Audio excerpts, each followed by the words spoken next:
आज का जो हमारा लेक्चर है वो वेब एप्लीकेशंस के ऊपर है।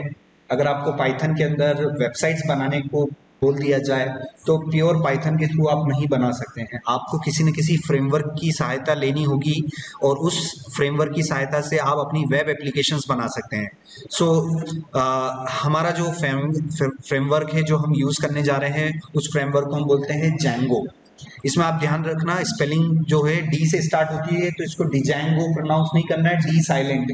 ठीक है, तो आप क्या बोलेंगे? Django framework. प्रोनाउंसिएशन आपको कैसे करना है? Django framework. जैंगो जो है वो एक वेब फ्रेमवर्क है जो कि पाइथन की सहायता से बना हुआ है। पाइथन के अंदर वेबसाइट्स बनाने के लिए हम जैंगो फ्रेमवर्क का यूज कर सकते हैं और इस फ्रेमवर्क को यूज करने से आप पाइथन के अंदर वेबसाइट्स बना सकते हैं। क्या बना सकते हैं? वेबसाइट्स बना सकते हैं। प्योर पाइथन के थ्रू वेबसाइट बनाना पॉसिबल नहीं है, तो उसके लिए हमें किसी न किसी फ्रेमवर्क की सहायता लेनी चाहिए। तो हमारे पास फ्रेमवर्क जो हैं वो मार्केट में आज की तारीख में पाइथन के जो फ्रेमवर्क हैं, जो अगर हम बोले यहाँ पर पाइथन पाइथन वेब फ्रेमवर्क्स तो सबसे पहले नंबर पे आ रहा है जैंगो। जैंगो है ना, इसमें ध्यान रखना है डी साइलेंट है, तो आप इसको सिर्फ क्या पढ़ेंगे? Django framework. जैंगो फ्रेमवर्क है ना। वेब फ्रेमवर्क्स बहुत सारे हैं, है ना। जैंगो फ्रेमवर्क के अलावा और क्या क्या है तो उसके बारे में भी हम स्टडी कर लेते हैं। गूगल ओपन करना है आपको और यहाँ पर पाइथन आपको लिखना है, पाइथन वेब फ्रेमवर्क्स है ना। List Python web framework list. तो यहाँ पर हम जाके थोड़ा स्टडी करते हैं कि हमें पाइथन के अंदर एक वेबसाइट बनानी है तो हमारे हमारे पास क्या क्या ऑप्शंस अवेलेबल हैं और उनमें से हम किस ऑप्शंस को जो है स्टडी करना चाहिए। आप देखिए 10 बेस्ट पाइथन फ्रेमवर्क्स, जिसमें से पहले नंबर पे ही क्या आ रहा है? जैंगो आ रहा है। Django is a open source, it is a popular high level web frameworks in Python which supports rapid web development and design, है ना। जैंगो एक जो है बहुत ज्यादा popular high level web framework है जिसमें आप फटाफट जो है वेबसाइट्स बना सकते हैं। दूसरा है चेरी पाई, इसका खुद का मैंने नाम नहीं सुना हुआ है तो इसको हम लीव करते हैं। चेरी पाई है, टर्बो गियर्स है, फ्लास्क। हाँ, फ्लास्क जो है वो बहुत ज्यादा चलता है इंटरनेशनल भी, बहुत सारी कंपनीज हैं जो फ्लास्क में यूज करती है। वेब टू पाई, बॉटल, फैल्कन, है ना। Cubic web. हमारा कंपटीशन यहाँ पर सिर्फ दो ही फ्रेमवर्क्स में रहेगा। होते तो बहुत सारे हैं मगर हम पॉपुलर की बात करें तो पॉपुलर में सबसे टॉप पॉपुलर जो है वो हमारा जैंगो है और दूसरा फ्लास्क फ्रेमवर्क है ना। कभी ना कभी आपको जो है वेबसाइट्स बनाने के लिए जैंगो फ्रेमवर्क का यूज करना पड़ेगा। और अगर आपको, क्योंकि हर फ्रेमवर्क को सीखने के लिए आपको समय देना पड़ेगा, है ना। एक फ्रेमवर्क भी सीखोगे तो कम से कम आपको लगभग 1 महीना तो चाहिए उसको कंप्लीट सीखने में, और उस पर बेसिस पर आपको एक प्रोजेक्ट बनाने में आपको टाइम लगेगा ही लगेगा। शुरुआत आप एक फ्रेमवर्क से करेंगे और एक फ्रेमवर्क आप अच्छी तरीके से सीख लेंगे तो दूसरे में वैसे ही ऑलमोस्ट आपको हेल्प मिल जाती है, मगर फिर भी दूसरे फ्रेमवर्क का काम करने का तरीका बिल्कुल अलग होता है, तो उधर आपको अपने हिसाब से काम करना होगा। अब जैंगो और फ्लास्क के बीच में हम थोड़ा सा कंपैरिजन देख लेते हैं कि पॉपुलर कौन सा है। तो उसके लिए आप जो है आप पॉपुलर आप जाइए गूगल ट्रेंड्स पे जाइए। इधर जाएंगे आप गूगल ट्रेंड्स। गूगल ट्रेंड्स एक ऐसी वेबसाइट है जहां पर आप किसी भी टेक्नोलॉजी का या किसी भी चीज का कंपैरिजन कर सकते हैं। जैसे गूगल वर्ड्स पे चलता है तो हम ये सर्च कर सकते हैं कि गूगल बताइए मुझे पूरी दुनिया में कितने लोग जैंगो सर्च कर रहे हैं, तो ये गूगल जो है ये सर्च करके मुझे बता देगा कि जैंगो जो वर्ड है इंडिया के हिसाब से पिछले 12 महीने में इंडिया में जैंगो कितनी बार सर्च किया गया। और मैं यहाँ पर बोल दूं कि फ्लास्क जो है जैंगो के कंपैरिजन में फ्लास्क जो है कितनी बार इसको सर्च किया गया है, तो यहाँ पर आप देख सकते हैं कि ब्लू वाला जो है वो जैंगो है और रेड वाला जो है वो फ्लास्क है। पिछले साल मतलब आप देखे जाए तो ओवरऑल दोनों का कंपैरिजन लगभग इक्वली है, मगर थोड़ा सा वेटेज देखा जाए तो जैंगो ज्यादा पॉपुलर लग रहा है। चलिए, ये तो पिछले साल का है। अगर हमें पूरी दुनिया भर का पॉपुलैरिटी देखना है, क्योंकि आप अगर किसी सॉफ्टवेयर कंपनी में काम कर रहे हैं तो वहां पर हो सकता है किसी भी फॉरेन, क्योंकि इंडिया में जो है ओवरसीज काम बहुत आता है, फॉरेन से काम बहुत आता है, तो हो सकता है कि आपको कोई वेबसाइट बनाने के लिए दे दी जाए तो वो यूएसए की हो, कनाडा की हो, इंग्लैंड की हो, है ना, कहीं की भी हो सकती है। तो आपको एक बार कंपैरिजन वर्ल्ड वाइड भी करके देखना चाहिए कि हमारे दो फ्रेमवर्क्स का जो है कंपैरिजन क्या है। तो आप यहाँ पर आप देखिएगा कि जैंगो अभी टॉप पर ही आ रहा है ना, पिछले साल से भी जैंगो टॉप पर ही है। चलिए इसको 12 मंथ से मैं इसको ले लेता हूँ, 5 ईयर का कंपैरिजन करवा लेते हैं। तो 5 ईयर के कंपैरिजन में भी लगभग जैंगो ही पॉपुलर आपको दिखाई देगा।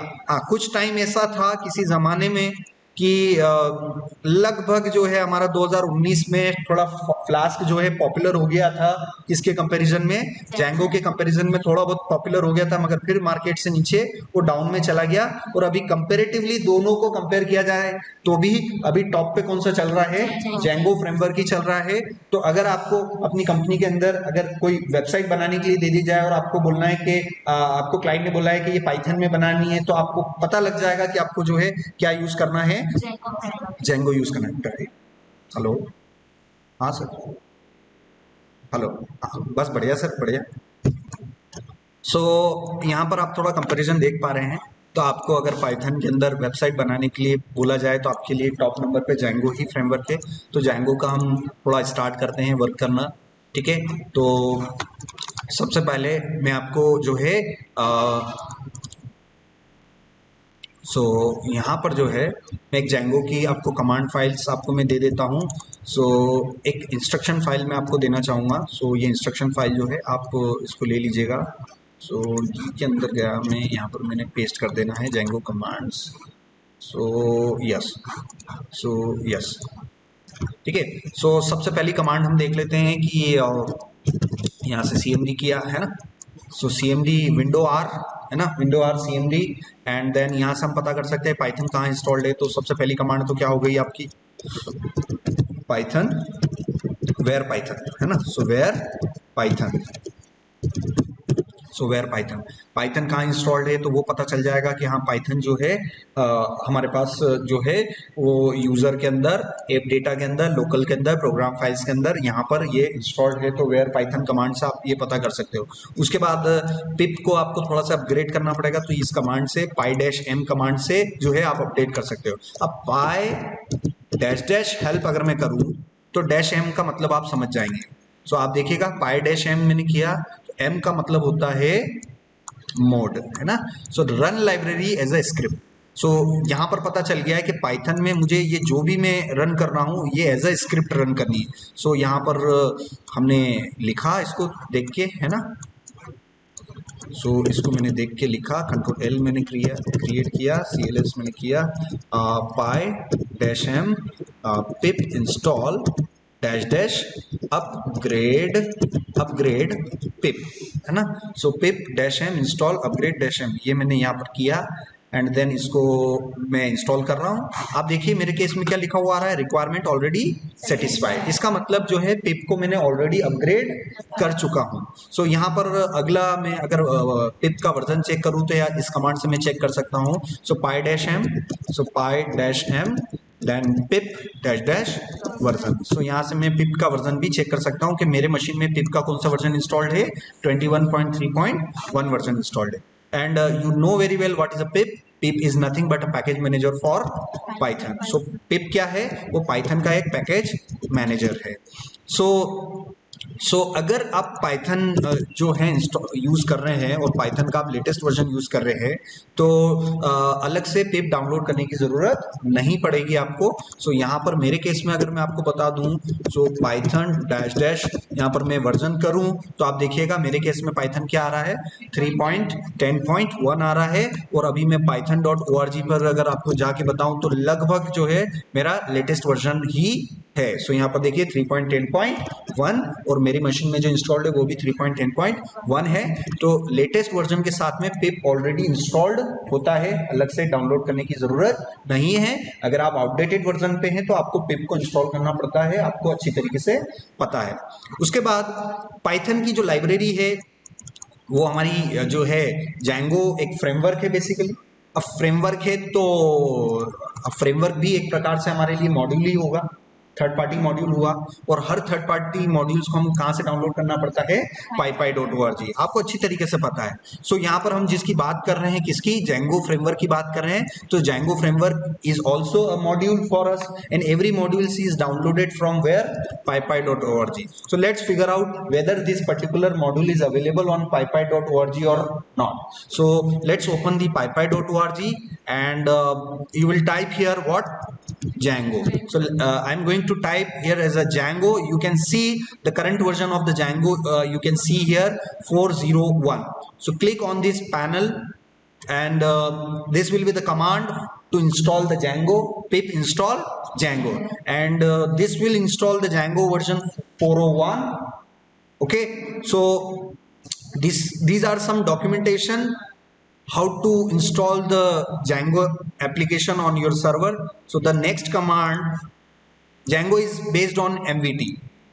So Django is based on MVT. So अगर हम Django के आर्किटेक्चर की बात करें तो MVT आर्किटेक्चर पे काम करता है। M का मतलब है मॉडल, व्यू का मतलब है व्यू, V का मतलब है, सॉरी, V का मतलब क्या है, व्यू, एंड T का मतलब क्या है, टेम्पलेट। सो ओके, मैंने गूगल ओपन किया और यहाँ पर आप लिखें Django आर्किटेक्चर। सो Django आर्किटेक्चर आपने लिखा, थोड़ा सा इमेजेस में जाके सर्च करना, बहुत सारी इमेजेस आ जाएगी, उसमें से आप ये ले सकते हैं। स्टार्टिंग में हम कुछ इसको समझ सकते हैं कि MVT होता क्या है। सो Django सिस्टम जो है MVT पर वर्क करते हैं, जहाँ पर हमारे पास मॉडल्स होते हैं, व्यूज होते हैं, एंड टेम्पलेट्स होते हैं। तो कुछ इस प्रकार से हमारे पास वो जो Django का सिस्टम वर्क करता है। सो इसको भी मैं थोड़ा सा नए टैब में अगर ओपन करूंगा तो मुझे हाई रेजोल्यूशन यहाँ पर मिल जाएगा। सो यस, यहाँ पर जो है मैं इसका डिटेल में डिस्क्रिप्शन आपको बताता हूँ। सो यहाँ पर आप इंस्ट्रक्शन फाइल को लिया। सो यहाँ पर MVT is a software design pattern for developing web application.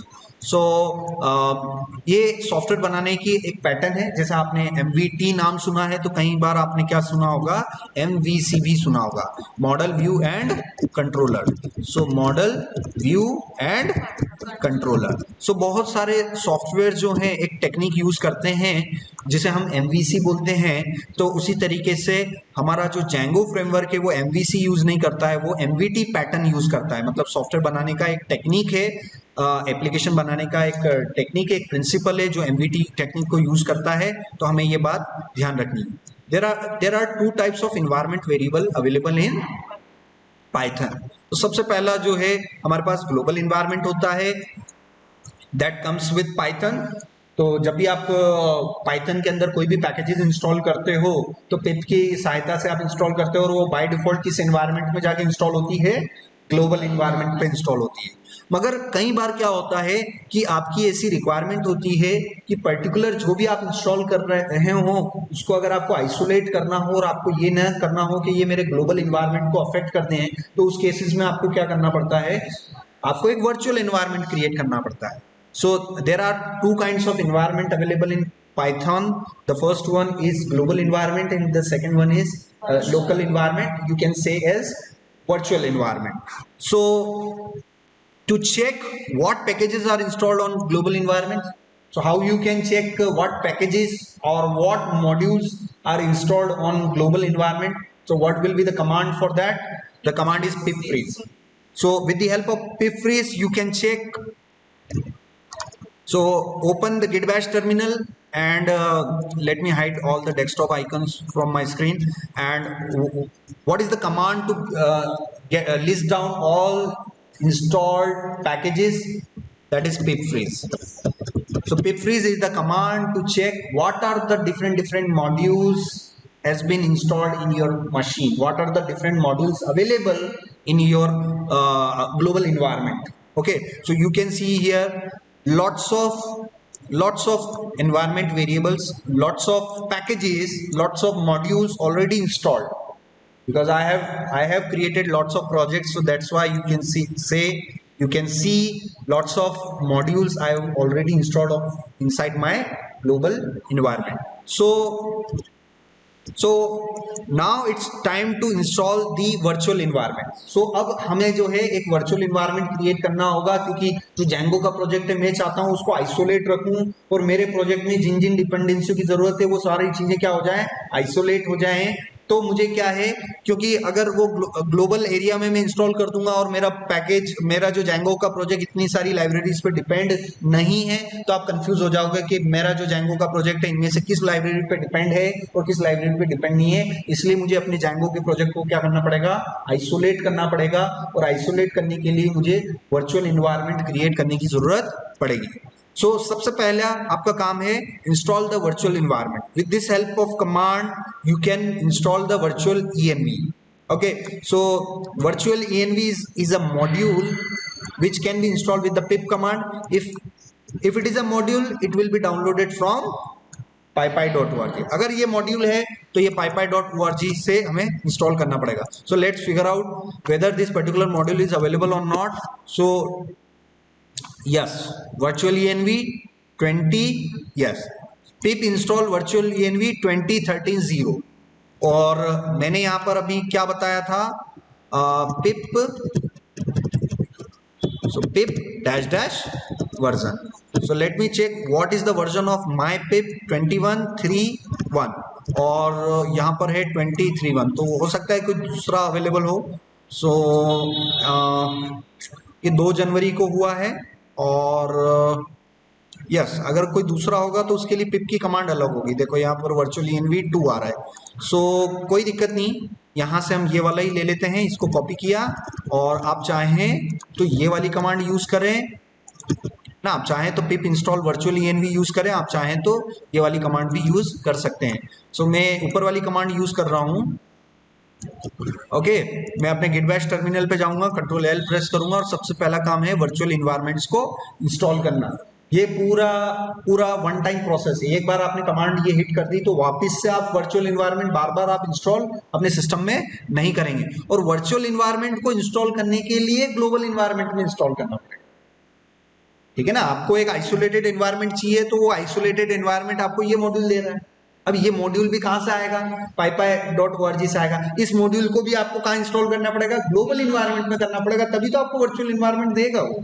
So yes, यहां पर ये मैंने किया और मैंने इंटर किया, और शायद मेरे केस में रिक्वायरमेंट ऑलरेडी सेटिस्फाइड आ जाए। क्यों? क्योंकि मेरे केस में मैंने जो है ऑलरेडी इसको इंस्टॉल कर रखा है, तो आपके केस में तो वो इंटरनेट से डाउनलोड होता हुआ नजर आपको आएगा। उसके बाद आपको क्या करना है, now it's time to create a virtual environment. So virtual environment create करने के लिए सबसे पहले आप अपनी एक डायरेक्टरी चूज करें। तो सी ड्राइव के अंदर गया, कॉलेज पाइथन के अंदर गया, और यहाँ से कॉलेज पाइथन के अंदर मैं एक फोल्डर बना लेता हूँ, Django फोल्डर बना देता हूँ। और सो Django फोल्डर, शायद Django फोल्डर मैंने कभी बना रखा हो, नहीं बना रखा है। सो ये Django फोल्डर मैंने बनाया है ना। सो ये मैंने Django फोल्डर यहाँ पर बना रखा है। सो यहाँ पर जो है, यहाँ पर इसको गिट बैश शेयर किया मैंने, और यहाँ से जो है अब जो है सारी कमांड्स में यहाँ से रन कर लूंगा। सो यहाँ पर मुझे अब एक जो है वर्चुअल इन्वायरमेंट मुझे क्रिएट करना है। सो ये पहले से कुछ इंस्टॉल्ड है, तो मैं इनको हटा देता हूँ पहले तो। सो ये हुआ। अब आप जो है अपना वर्चुअल इन्वायरमेंट इंस्टॉल करें, वर्चुअल इन्वायरमेंट आप क्रिएट करें। सो वर्चुअल इन्वायरमेंट क्रिएट करने के लिए py-m और venv का मतलब हो गया virtual environment space the name of the virtual environment. So the name of the virtual environment can be anything, so you can write anything you want including your name as well, you can write, but I will write as my env। So the command is py-m venv and your virtual environment name, and that can be anything. Now install the virtual environment and see once you click on the virtual environment it will create some directories, some kind of directories. If you go inside this directory you will see again 3 directory and 1 cfg file, configuration file maybe. So हमें ये पता करने की जरूरत नहीं है कि ये फाइल के अंदर क्या है और इन फाइल के बनने का काम क्या है। सिर्फ आपको इतना ध्यान रखना है कि जब आप वर्चुअल एनवायरनमेंट क्रिएट करेंगे, जिस नाम से एक वर्चुअल एनवायरनमेंट क्रिएट करते हैं उसी नाम से एक डायरेक्टरी बन जाती है और डायरेक्टरी के अंदर भी कुछ डायरेक्टरीज आ जाती हैं। ठीक है, सो ये हुआ। अब आप क्या करेंगे, अब आपका काम है एक्टिवेट करना वर्चुअल एनवायरनमेंट। तो आपने वर्चुअल एनवायरनमेंट क्रिएट कर तो दिया, मगर अगला काम क्या है, आपको उसको एक्टिवेट करना। एक्टिवेट करने के लिए आप क्या करना है, डॉट स्लैश लगाना है। डॉट स्लैश का मतलब current directory. So dot slash and my E N V. ठीक है, अब आप देखिए my E N V folder के अंदर में मैं जाऊं तो क्या स्क्रिप्ट नाम का फोल्डर है। तो मैं अगेन स्क्रिप्ट का फोल्डर का स्पेलिंग कैसे स्टार्ट हो रही है, एस से।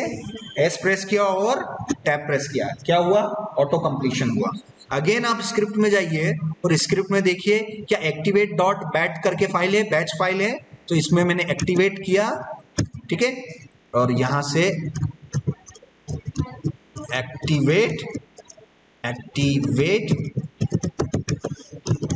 ठीक है, ये मैंने एक्टिवेट किया और यहां से जो है देखिए मेरा जो वर्चुअल एनवायरनमेंट एक्टिवेट हो गया, मगर मुझे पता नहीं चल पा रहा, कुछ भी पता नहीं चल पा रहा। इसलिए वर्चुअल एनवायरनमेंट को कभी भी इस गिट बैश टर्मिनल से एक्टिवेट नहीं करना चाहिए। उसको एक्टिवेट करने का मैं अच्छा तरीका बता रहा हूं। कुछ नहीं करना है, कोड डॉट करें, VS कोड एडिटर में खुद का बिल्ट इन टर्मिनल है कि नहीं है तो बस इस टर्मिनल की अब जरूरत नहीं है। आप इसको ओपन कीजिए और यही फोल्डर आपको यहाँ पे भी दिखाई दे जाएगा, वर्चुअल एनवायरनमेंट का टर्मिनल आप ओपन करें, वापस से वही कमांड करंट फोल्डर के अंदर my स्क्रिप्ट एंड एक्टिवेट। जैसे ही एक्टिवेट करेंगे देखो ऑटो कंप्लीशन वाली भी ऑटोमेटिक ले रहा है, मगर वहां नहीं ले रहा है। और दूसरी बात, वहां इंटर कर रहे थे तो कुछ पता नहीं चल पा रहा था कि क्या हो रहा है। यहाँ पर इंटर करते ही वो ग्रीन में आ जाएगा, ये देखो ना ग्रीन में आ गया। तो इससे ये पता चल गया कि आपका वर्चुअल एनवायरनमेंट एक्टिवेट हो गया है। अब अगर मैं यहां से करूं पिप फ्रीज करूं, तो पिप फ्रीज करूं तो मुझे पिप फ्रीज कमांड क्या करता है, लिस्ट ऑफ पैकेजेस बताता है। अब list of packages local environment के, ग्लोबल एनवायरनमेंट के, तो वो डिपेंड करता है आपका एनवायरनमेंट अभी कौन सा एक्टिव है। तो बताइए लोकल एनवायरनमेंट एक्टिव है क्या, यस वर्चुअल एनवायरनमेंट है ना एक्टिव। तो क्या वर्चुअल एनवायरनमेंट जो मेरा लोकल एनवायरनमेंट अभी तक मेरा जो लोकल एनवायरनमेंट है उसमें कोई भी पैकेजेस अभी तक मैंने इंस्टॉल किए क्या, नहीं किए हैं। तो मैं इसको मैं करूंगा अब डीएक्टिवेट। मैं क्या करूंगा, डीएक्टिवेट। अब देखिए मेरा लोकल एनवायरनमेंट जो वर्चुअल एनवायरनमेंट डीएक्टिवेट हो गया। अब मैं किस एनवायरनमेंट में आ गया हूँ, ग्लोबल एनवायरनमेंट। और आपको पता है कि ग्लोबल एनवायरनमेंट में मैंने कितने सारे पैकेजेस इंस्टॉल कर रखे हैं। अब यही कमांड अगर आप यहां से चलाएंगे पिप फ्रीज, तो आपको बहुत सारे मेरे पैकेजेस दिख जाएंगे। ठीक है ना, तो यही थोड़ा डिफरेंस है कि लोकल एनवायरनमेंट और ग्लोबल एनवायरनमेंट में कैसे हमें स्विच करना है। तो आप अपना पहले एनवायरनमेंट बना लेवें, उसको फिर करें स्क्रिप्ट एंड देन एक्टिवेट आपने किया और ये आपका जो है एक्टिवेट हो गया है। एंड देन यहां से जो है अब आप क्या करेंगे, जो है ये हो गया।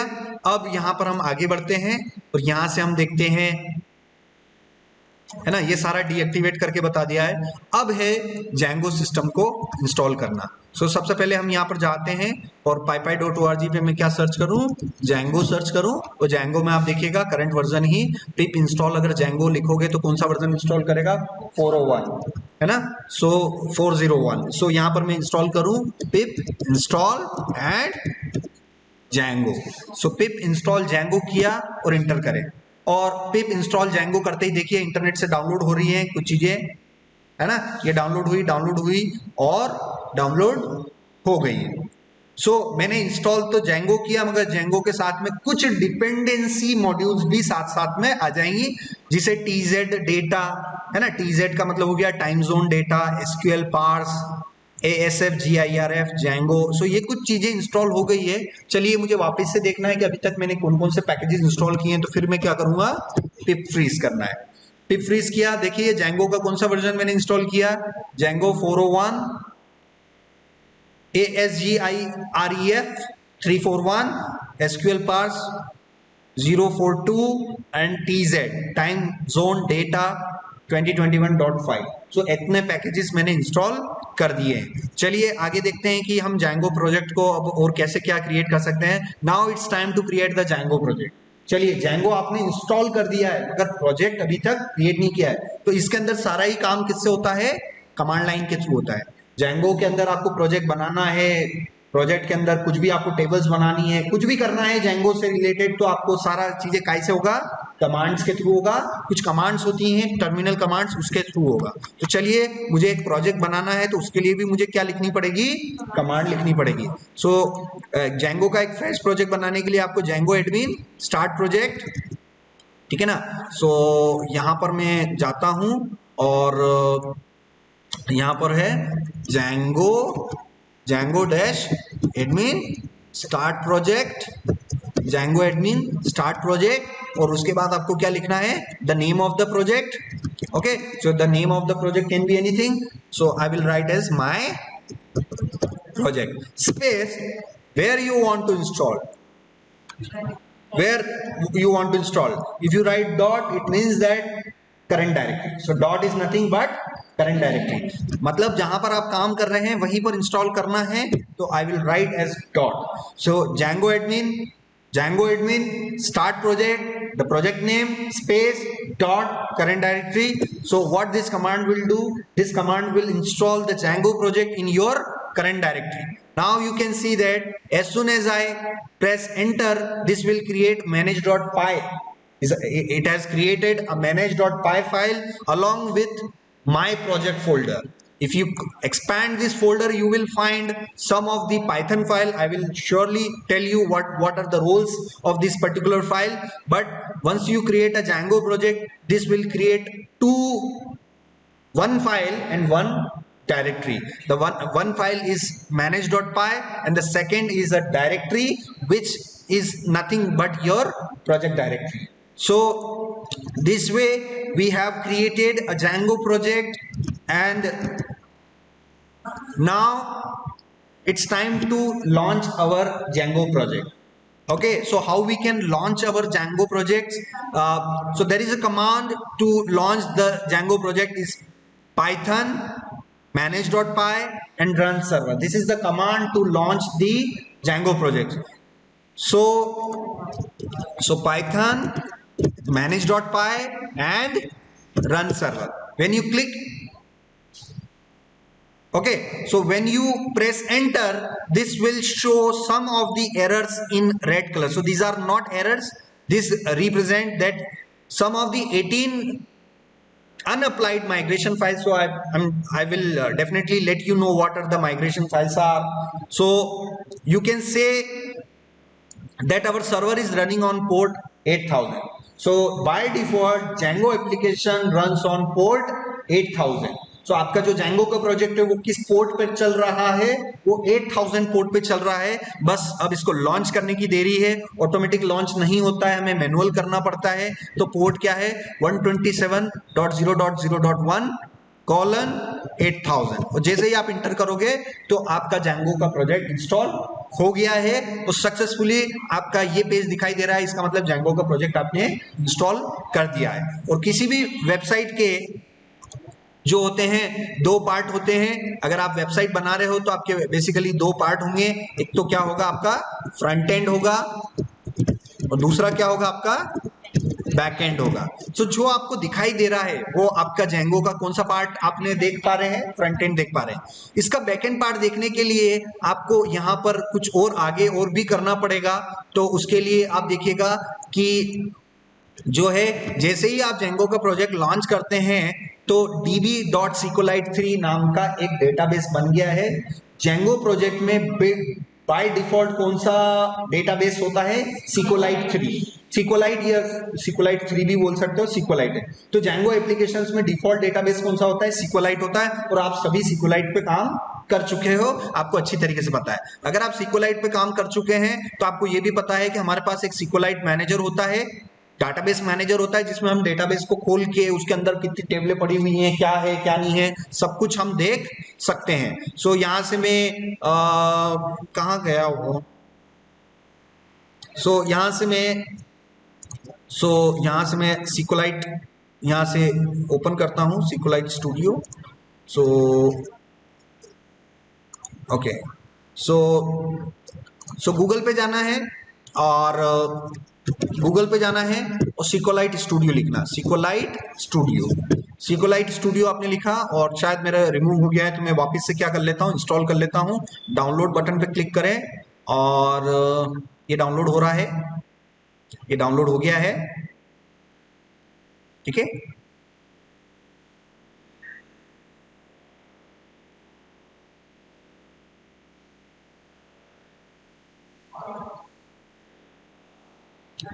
ये डाउनलोड हो गया है, मैं इसको एक्सट्रैक्ट करके इसका आइकन में डेस्कटॉप पे भेज देता हूँ। सो सिकोलाइट स्टूडियो ये रहा और मैं कर देता हूँ इसको एक्सट्रैक्ट।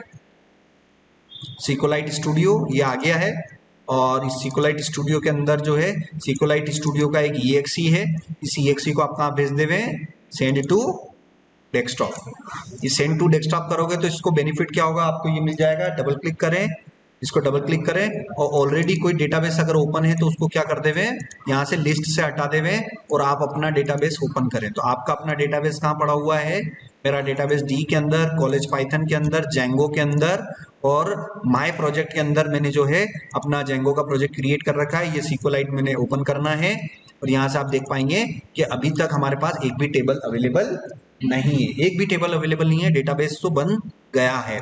सो बगैर टेबल के आप कुछ भी नहीं कर पाएंगे। तो ये जो बोल रहा है 18 माइग्रेशन फाइल्स आर अनअप्लाइड, ये 18 माइग्रेशन फाइल्स जो हैं ये टेबल क्रिएट करने का काम करेंगे। अब आपके पास 18 माइग्रेशन फाइल है, इसका मतलब ये नहीं है कि आपको 18 टेबल्स क्रिएट हो जाएंगी, बट ये है कि इन फाइल्स को जो है आपको करना पड़ेगा। और यहीं पर ये कमांड भी बता रहा है कि Python manage.py and migrate command आपको यूज करना पड़ेगा। और यहां से आप यूज करें पाइथन manage.py एंड कौन सी कमांड यूज करेंगे, माइग्रेट कमांड यूज करेंगे। जैसे ही माइग्रेट करेंगे तो देखना तो जितनी भी 18 माइग्रेशन फाइल्स जो अनअप्लाइड थी वो अब क्या हो गई है, अप्लाइड हो गई है। और माइग्रेशन फाइल से क्या बनता है, टेबल बनती है ना। तो बन गई होगी टेबल अभी तक। तो यहाँ पर हम जाके इसी को मैं वापस से क्या कर दूं, रिफ्रेश कर दूं। देखो बनी टेबल, क्या आ गई टेबल्स, 10 टेबलें बनी कि नहीं बनी। अब आप बोलोगे कि सर 18 तो माइग्रेशन थी, तो जरूरी थोड़ी है कि जितनी माइग्रेशन फाइल है उतनी टेबल बनावे। तो बस इतना है कि हाँ, माइग्रेशन फाइल्स की रिस्पॉन्सिबिलिटी क्या होती है, to create tables. So Django के अंदर माइग्रेशन फाइल्स, आपको नाम सुनने को मिल रहा होगा कि what are migrations in Django. So sir migration is nothing but a simple files which create tables. Okay, so यहाँ पर हमारे पास जो माइग्रेशन फाइल थी उसको मैंने माइग्रेट करवा दिया एंड देन मैंने अपना ये क्रिएट कर दिया है ना, टेबल्स क्रिएट कर दी। अब इसमें एक जेंगो सिस्टम्स के अंदर बाय डिफॉल्ट एक टेबल होती है जिसे हम बोलते हैं ऑथ यूजर। तो जितने भी जेंगो सिस्टम्स के जो ऑथेंटिकेटेड यूजर्स होते हैं उनकी एंट्री कहाँ होती है, इस टेबल के अंदर होती है। अभी आप यहाँ पर जाके देखेंगे डेटा के अंदर और इसको रिफ्रेश करें तो अभी तक एक भी यूजर अवेलेबल नहीं है। So let's create a new user. So before creating a new user we should try to access the admin area. So the admin area reside at /admin. so यहाँ पर Django एप्लीकेशन में जैसे ही आप /admin करेंगे ना तो यहाँ पर क्या दिखाई देगा आपको, एक Django एडमिनिस्ट्रेशन लॉगिन पैनल दिखाई देगा। तो मुझे बताइए कि क्या यूजर नेम और पासवर्ड आप यहाँ पर स्टोर करके आप लॉगिन कर सकते हैं, बल्कि सिकोलाइट स्टूडियो तो बोल रहा है कि एक भी यूजर अवेलेबल अभी तक नहीं है। तो क्या यहाँ पर मैं किसी यूजर के लिए अटेम्प्ट कर सकता हूँ, क्या नहीं कर सकता हूँ।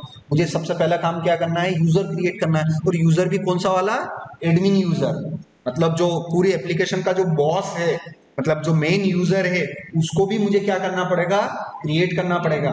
सो क्रिएट करने के लिए आपको यहाँ पर जो है एक कमांड में बता रहा हूं। सो कमांड है Python manage.py create super user. So what is the command to create the super user? Python manage.py and create super user. So this is the command which will create the super user. And who is the super user? Admin.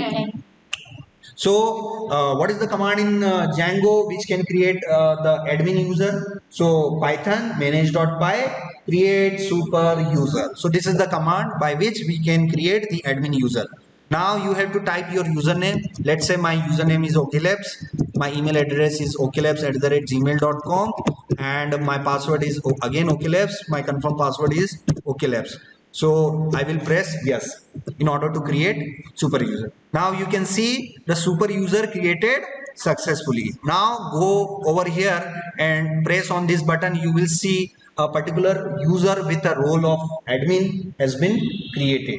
So now you can say that the user is created so that you can be able to log in the particular system. So username and password, click on the login button and successfully you are getting logged in the system. Now you have some sort of administration panel where you can log in, log out, you can create some task inside this administration panel.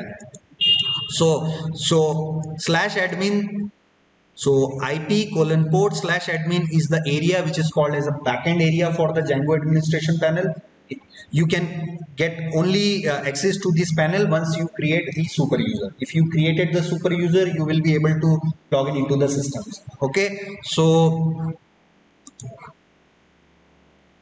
if this particular user is inactive, for example, I have put the value from 1 to 0. 0 means inactive, 1 means active. Let's see whether we are able to log in it again or not. Okay, so let's try with the same username and password. It is getting logged in again. So यहाँ पर आप देख सकते हो कि यहाँ पर ही हमें अलाउ कर रहा है, ऐसा कोई इशू नहीं है, इसके लिए हम आगे देखेंगे. सो अभी आपका टास्क यही है कि एक Django का प्रोजेक्ट आप इंस्टॉल करें, और Django का प्रोजेक्ट आपको इंस्टॉल करना है, वर्चुअल इन्वायरमेंट आपको सेटअप करना है. ओके, वर्चुअल इन्वायरमेंट सेटअप करना है और आपको माइग्रेट करना है, सुपर यूजर क्रिएट करना है और फ्रंट एंड और बैक एंड में लॉगिन करना है. 2 टैब खोलना है. एक टैब किसके लिए होना चाहिए? फ्रंट एंड के लिए. तो दूसरा टैब किसके लिए होना चाहिए? बैकएंड के लिए. सो ये Django एप्लीकेशंस जो है वो डिफॉल्ट पोर्ट 8000 पे लॉन्च होती है, ठीक है ना. सो यहाँ पर ये मेरा फ्रंट एंड है Django का, और जिसमें मैं अभी करंटली लॉग्ड इन हूँ वो मेरा Django का बैकएंड सिस्टम है. यहाँ पर बहुत सारी चीजें हम आगे चल के बनाएंगे.